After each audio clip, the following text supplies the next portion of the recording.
ഇന്ദിരാ ഗ്യാരണ്ടിയിലൂന്നിയ പ്രകടന പത്രിക പുറത്തിറക്കി UDF-ഉം ക്ഷേമ പെൻഷനുകൾ 3000 രൂപയായി വർദ്ധിപ്പിക്കുമെന്നും KSRTC ബസ്സുകളിൽ സൗജന്യ യാത്ര ഉറപ്പാക്കും എന്നുമാണ് വാഗ്ദാനം.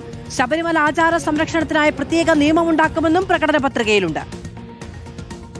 പ്രതിപക്ഷ നേതാവ് VD സതീശൻ തെലങ്കാന മുഖ്യമന്ത്രി രേവന്ത് റെഡ്ഡിക്ക് നൽകിയാണ് കൊച്ചിയിൽ UDF പ്രകടന പത്രിക പുറത്തിറക്കിയത്.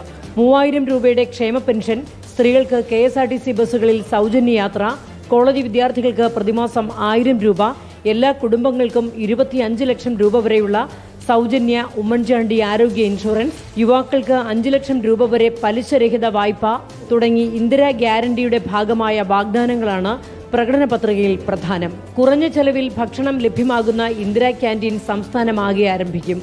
BPL-കാർക്ക് സൗജന്യ ഡയാലിസിസ്, സർക്കാർ ആശുപത്രികളിൽ ബെഡ് അവകാശമാക്കും. ആശാ വർക്കർമാരുടെ ദിവസവേതനം കുറഞ്ഞത് 700 രൂപയാക്കും. കേരളത്തെ ലഹരി മുക്തമാക്കാനും ലഹരി വിതരണ ശൃംഖല ഇല്ലാതാക്കാനും പദ്ധതി. 5 വർഷം കൊണ്ട് 5 ലക്ഷം പേർക്ക് വീട്. റബ്ബറിന്റെ താങ്ങുവില 300 രൂപയാക്കും. കാർഷിക മേഖലയ്ക്ക് പ്രത്യേക ബജറ്റ്. വന്യജീവി ആക്രമണം തടയാൻ നടപടി തുടങ്ങി നിരവധി ജനക്ഷേമ പദ്ധതികളാണ് UDF-ന്റെ പ്രകടന പത്രികയിലുള്ളത്. റിപ്പോർട്ടർ, കൊച്ചി.